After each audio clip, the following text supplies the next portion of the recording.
तब कथमृतं तप्तजीवनं कविभिरीरितं कल्मषापहं श्रवणमङ्गलं श्रीमदाततं ভুবি গৃণন্তি ইয়ে ভুরিদা জনাহা। শ্রী শ্রী রামকৃষ্ণ কথামৃত।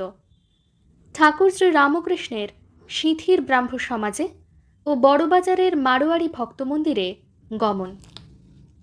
একাদশ পরিচ্ছেদ।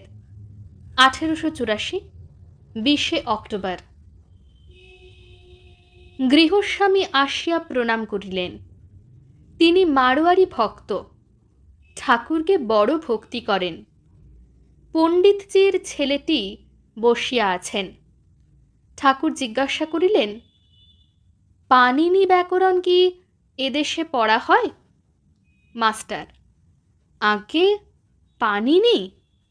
শ্রী রামকৃষ্ণ: হ্যাঁ, আর ন্যায়, বেদান্ত এসব পড়া হয়?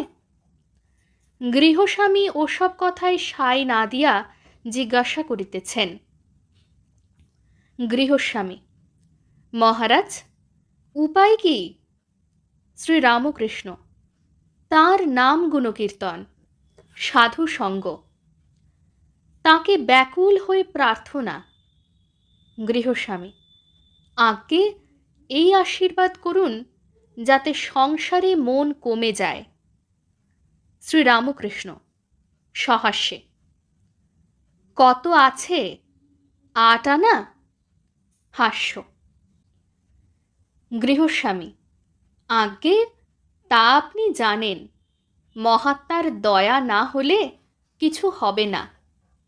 শ্রী রামকৃষ্ণ: সেইখানে সন্তোষ করলে সকলেই সন্তুষ্ট হবে। মহাত্মার হৃদয়ে তিনিই আছেন তো? গৃহস্বামী: তাকে পেলে তো কথাই থাকে না। তাকে যদি কেউ পায় তবে সব ছাড়ে। টাকা পেলে পয়সার আনন্দ ছেড়ে দেয়।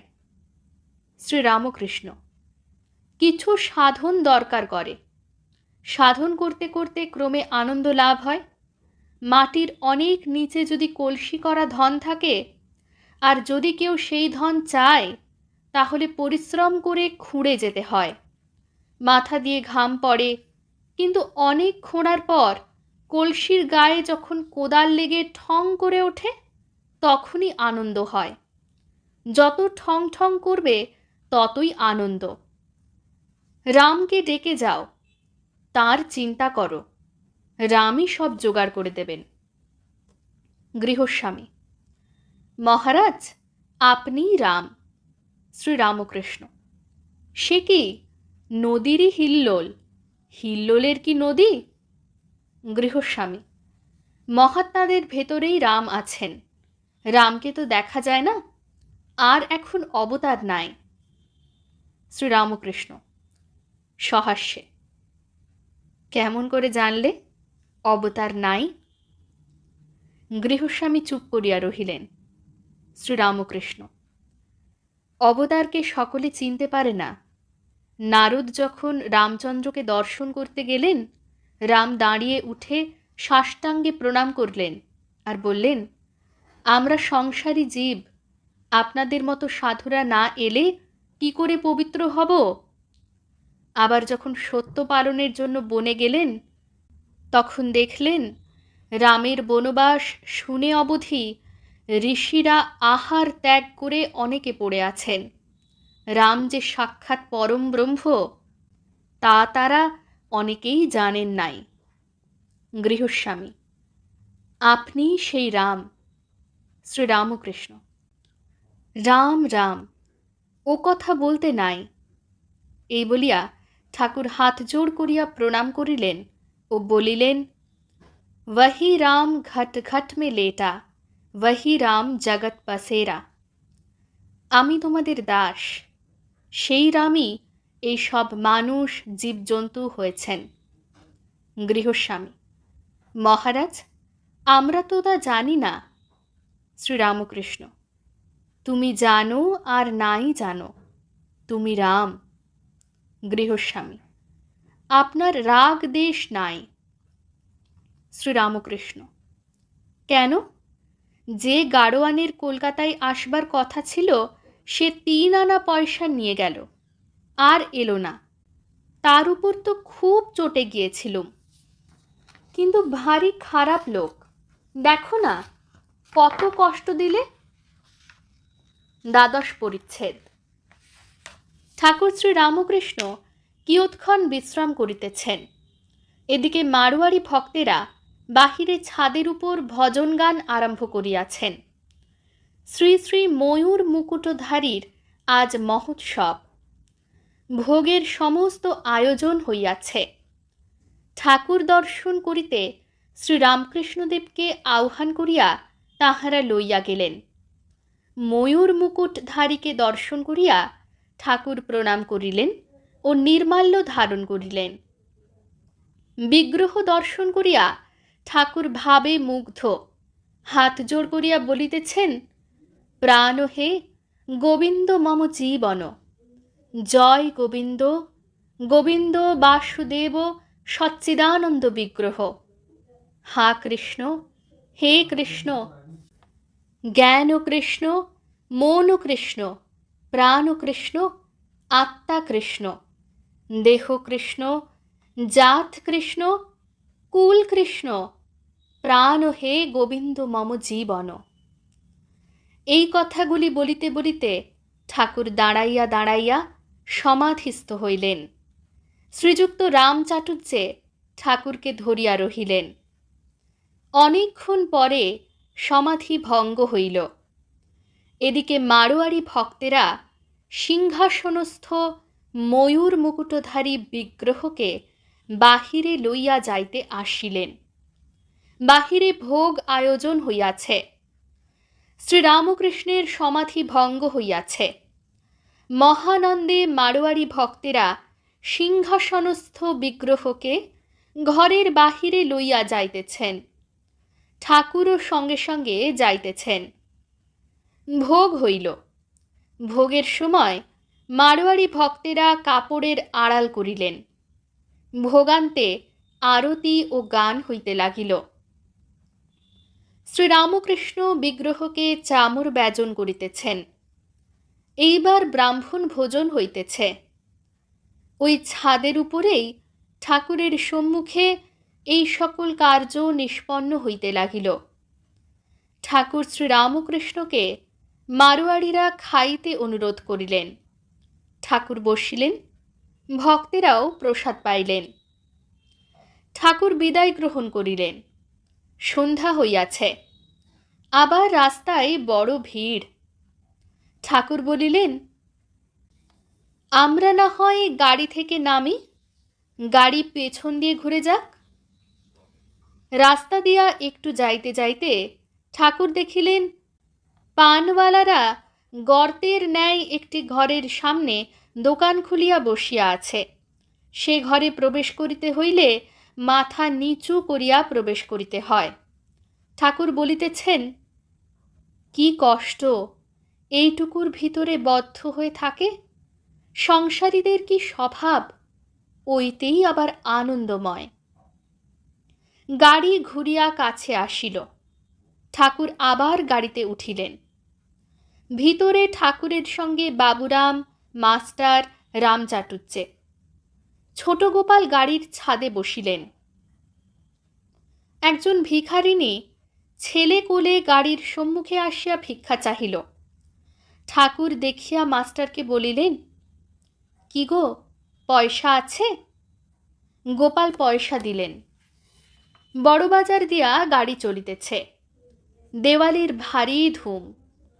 অন্ধকার রাত্রি, কিন্তু আলোই আলোকময়। বড়বাজারের গলি হইতে গাড়ি চিতপুর রোডে পড়িল। সে স্থানেও আলো বৃষ্টি ও পিপীলিকার ন্যায় লোকে লোকাকীর্ণ। লোক হাঁ করিয়া দুই পাশের সুসজ্জিত বিপণী শ্রেণী দর্শন করিতেছিল। কোথাও বা মিষ্টান্নের দোকান, পাত্রস্থিত নানাবিধ মিষ্টান্নে সুশোভিত। কোথাও বা আতর গোলাপের দোকান, নানাবিধ সুন্দর চিত্রে সুশোভিত। দোকানদারগণ মনোহর বেশ ধারণ করিয়া গোলাপ পাশ হস্তে করিয়া দর্শকবৃন্দের গায়ে গোলাপ জল বর্ষণ করিতেছিল। গাড়ি একটি আতরওয়ালার দোকানের সামনে আসিয়া পড়িল। ঠাকুর পঞ্চম বর্ষীয় বালকের ন্যায় ছবি ও রোশনাই দেখিয়া আহ্লাদ প্রকাশ করিতেছেন। চতুর্দিকে কোলাহল। ঠাকুর উচ্চস্বরে কহিতেছেন, আরও এগিয়ে দেখো, আরও এগিয়ে। ও বলিতে বলিতে হাসিতেছেন। বাবুরামকে উচ্চ হাস্য করিয়া বলিতেছেন, ওরে এগিয়ে পড় না, কি করছিস? ভক্তেরা হাসিতে লাগিলেন। বুঝিলেন ঠাকুর বলিতেছেন, ঈশ্বরের দিকে এগিয়ে পড়ো, নিজের বর্তমান অবস্থায় সন্তুষ্ট হয়ে থেকো না। ব্রহ্মচারী কাঠুরিয়াকে বলিয়াছিল, এগিয়ে পড়ো। কাঠুরিয়া এগিয়ে ক্রমে ক্রমে দেখে চন্দন গাছের বন, আবার কিছুদিন পরে এগিয়ে দেখে রূপার খনি, আবার এগিয়ে দেখে সোনার খনি, শেষে দেখে হীরা মানিক। তাই ঠাকুর বারবার বলিতেছেন, এগিয়ে পড়ো, এগিয়ে পড়ো। গাড়ি চলিতে লাগিল। মাস্টার কাপড় কিনিয়াছেন। ঠাকুর দেখিয়াছেন। 2খানি তেল ধুতি ও 2খানি ধোয়া। ঠাকুর কিন্তু কেবল তেল ধুতি কিনিতে বলিয়াছিলেন। ঠাকুর বলিলেন, তেল ধুতি 2খানি সঙ্গে দাও, বরং ও কাপড়গুলি এখন নিয়ে যাও, তোমার কাছে রেখে দেবে, 1খানা বরং দিও। মাস্টার, আজ্ঞা, 1খানা ফিরিয়ে নিয়ে যাব। শ্রীরামকৃষ্ণ, না হয় এখন থাক, 2খানাই নিয়ে যাও। মাস্টার, যে আজ্ঞা। শ্রীরামকৃষ্ণ, আবার যখন দরকার হবে তখন এনে দেবে। দেখো না, কাল বেনিপাল রামলালের জন্য গাড়িতে খাবার দিতে এসেছিল। আমি বললুম, আমার সঙ্গে জিনিস দিও না, সঞ্চয় করবার জো নাই। মাস্টার, আজ্ঞা হাঁ, তার আর কি, এ সাদা 2খানা এখন ফিরিয়ে নিয়ে যাব। শ্রীরামকৃষ্ণ সস্নেহে, আমার মনে একটা কিছু হওয়া তোমাদের ভালো না। এ তো আপনার কথা, যখন দরকার হবে বলবো। মাস্টার বিনীতভাবে, যে আজ্ঞা। গাড়ি একটি দোকানের সামনে আসিয়া পড়িল। সেখানে কলকে বিক্রি হইতেছে। শ্রীরামকৃষ্ণ রামচাটুর্যকে বলিলেন, রাম, 1 পয়সার কলকে কিনে লও না। ঠাকুর একটি ভক্তের কথা কহিতেছেন। শ্রীরামকৃষ্ণ, আমি তাকে বললুম, কাল বড় বাজারে যাব, তুই যাস। তা বলে কি জানো, আবার ট্রামের 4 পয়সা ভাড়া লাগবে, কে যায়। বেনিপালের বাগানে কাল গিয়েছিল, সেখানে আবার আচার্যগিরি করলে। কেউ বলে নাই, আপনিই গায়, যেন লোকে জানুক আমি ব্রহ্মজ্ঞানীদের একজন। মাস্টারের প্রতি, হ্যাঁ গা, এ কি বলো দেখি। বলে 1 আনা আবার খরচ লাগবে। মারোয়াড়ি ভক্তদের অন্নকূটের কথা আবার পড়িল। শ্রীরামকৃষ্ণ ভক্তদের প্রতি, এ যা দেখলে বৃন্দাবনেও তাই। রাখালরা বৃন্দাবনে এই সব দেখছে, তবে সেখানে অন্নকূট আরও উঁচু, লোকজনও অনেক, গোবর্ধন পর্বত আছে, এই সব প্রভেদ।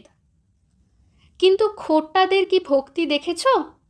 যথার্থই হিন্দু ভাব, এই সনাতন ধর্ম।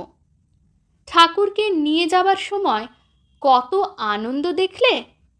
আনন্দ এই ভেবে যে ভগবানের সিংহাসন আমরা বয়ে নিয়ে যাচ্ছি। হিন্দু ধর্মই সনাতন ধর্ম। ইদানিং যে সকল ধর্ম দেখছ, এসব তাঁর ইচ্ছাতে হবে, যাবে, থাকবে না। তাই আমি বলি, ইদানিং যে সকল ভক্ত, তাদেরও চরণেভ্য নমঃ। হিন্দু ধর্ম বরাবর আছে আর বরাবর থাকবে। মাস্টার বাড়ি প্রত্যাগমন করিবেন। ঠাকুরের চরণ বন্দনা করিয়া শোভাবাজারের কাছে নামিলেন। ঠাকুর আনন্দ করিতে করিতে গাড়িতে যাইতেছেন। ওং নিরঞ্জনং নিত্যম অনন্তরূপম ভক্তানুকম্পা ধৃতবিগ্রহং বৈ ঈশাবতারং পরমেশমেঢ্যং তং রামকৃষ্ণং শিরসা নমামः। শ্রীরামকৃষ্ণ अर्पणमस्तु।